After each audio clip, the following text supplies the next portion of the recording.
प्रश्न है, कौन सा युग्म असंगत है? तो लोहागढ़ का किला भरतपुर में स्थित है, बिल्कुल सही है। भटनेर का किला हनुमानगढ़ में स्थित है, बिल्कुल सही है। मेहरानगढ़ का किला जोधपुर में स्थित है, बिल्कुल सही है। गागरोन का किला बारां में स्थित है, ये ऑप्शन आपका गलत है, क्योंकि गागरोन का किला कहाँ स्थित है? ये आपका झालावाड़ में स्थित है। तो ऑप्शन डी यहाँ पर ही असंगत युग्म हो जाएगा।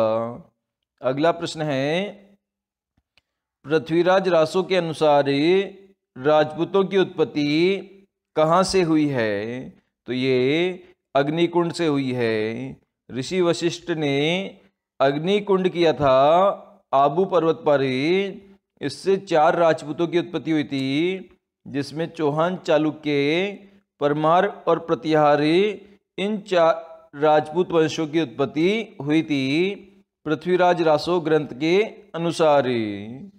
अगला प्रश्न है, बाटाड़ू का कुआं, जिसे रेगिस्तान का जल महल कहते हैं, किस जिले में स्थित है? तो ये बाड़मेर जिले में स्थित है। बाटाड़ू का कुआं कहाँ स्थित है? बाड़मेर जिले में स्थित है। अगला प्रश्न है, चौहानों का मूल स्थान माना जाता है, तो ये सपाद लक्ष्य को माना जाता है।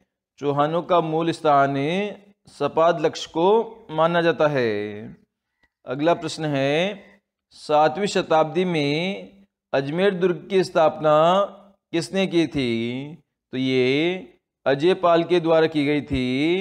7वीं शताब्दी में अजमेर दुर्ग की स्थापना, जिसे तारागढ़ दुर्ग के नाम से भी जाना जाता है। अगला प्रश्न है, पृथ्वीराज तृतीय का जन्म कहाँ हुआ था? तो ये अहिल पाटन में हुआ था पृथ्वीराज तृतीय का जन्म, जिसका युद्ध किससे हुआ था? मोहम्मद गौरी से जिसका युद्ध हुआ था।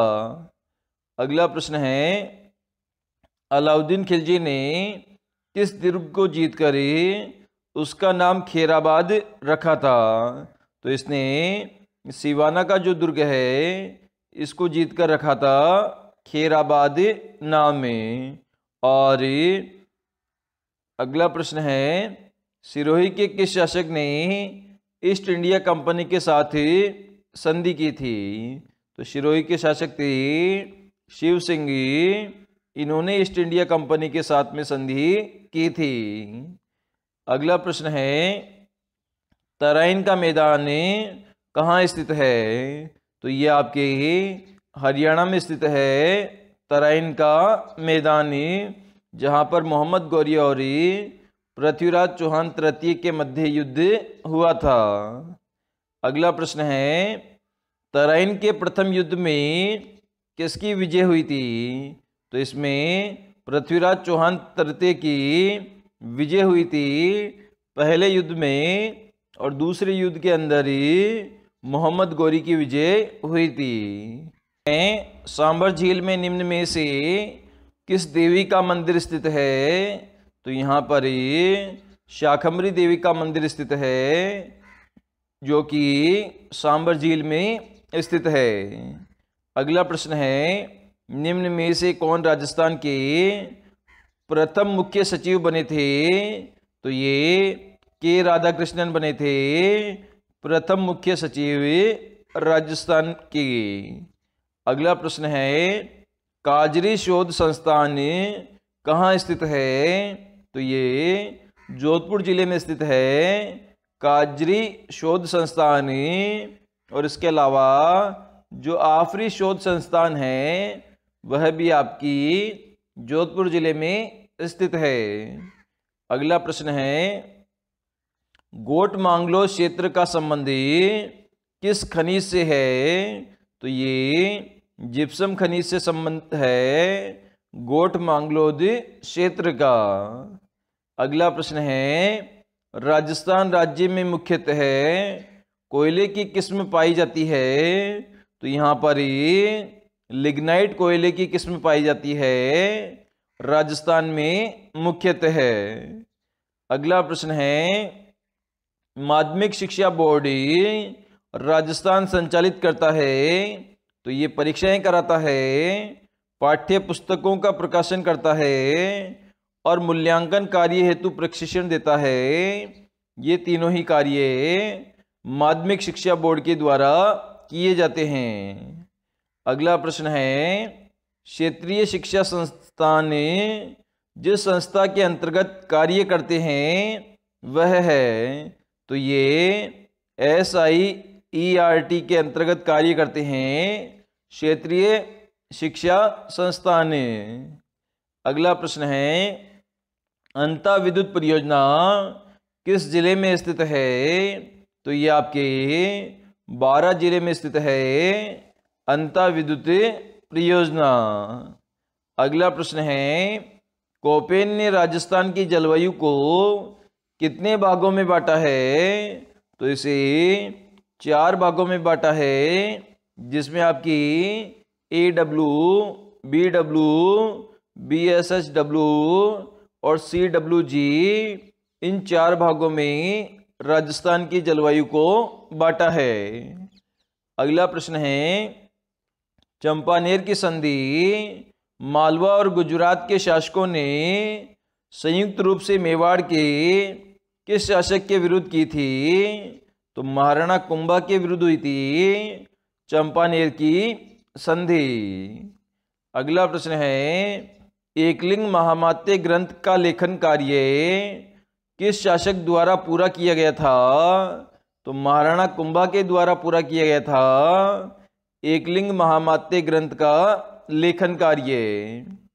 अगला प्रश्न है, किस शासक के शासनकाल में पिछोला झील का निर्माण एक बंजारे द्वारा किया गया था?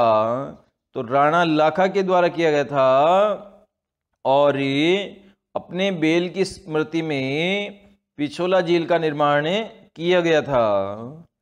अगला प्रश्न है, किस शासक ने मानवों का खंडर और सैनिकों का भग्नावशेष कहा जाता है? तो शासक थे राणा सांगा। इनको कहा जाता है क्योंकि युद्ध में इनकी एक टांग और एक हाथ कट गए थे, फिर भी ये युद्ध में जाते थे, इसलिए इन्हें मानवों का खंडर और सैनिकों का भग्नावशेष कहा जाता है। अगला प्रश्न है, मेवाड़ का भीष्म पितामह किसे कहा जाता है? तो कुंवर चूड़ा को कहा जाता है मेवाड़ का भीष्म पितामह। अगला प्रश्न है, अलाउद्दीन खिलजी ने चित्तौड़गढ़ विजय के उपरांत चित्तौड़गढ़ का नाम बदलकर क्या रख दिया था? तो इसने खिरजाबाद नाम रख दिया था। चित्तौड़गढ़ विजय के उपरांत चित्तौड़गढ़ का नाम है। अगला प्रश्न है, मेवाड़ का प्रथम शाखा किस शासक के शासनकाल में गठित हुआ था? तो ये रतन सिंह के समय गठित हुआ था मेवाड़ का प्रथम शाखा। जब अलाउद्दीन खिलजी ने आक्रमण किया था तो रतन सिंह के नेतृत्व में केसरिया हुआ था और रानी पद्मिनी के नेतृत्व में जौहर हुआ था। तो इस प्रकार पहला शाखा हुआ था। अगला प्रश्न है, मेवाड़ का भीष्म पिता किसे कहा जाता है? तो राव चूड़ा को कहा जाता है। अगला प्रश्न है, राणा सांगा का संबंध कहाँ से है? तो ये मेवाड़ के शासक थे राणा सांगा। अगला प्रश्न है, गुहिल वंश की प्रारंभिक राजधानी क्या थी? तो नागदा थी गुहिल वंश की प्रारंभिक राजधानी। अगला प्रश्न है, मेवाड़ का मैराथन युद्ध किसे कहा जाता है? तो ये दिवेर के युद्ध को कहा जाता है मेवाड़ का मैराथन। और इसके बाद में महाराणा प्रताप की विजयों का क्रम में शुरू हो गया था और अकबर ने अपनी सभी चौकियां मेवाड़ से हटा ली थी।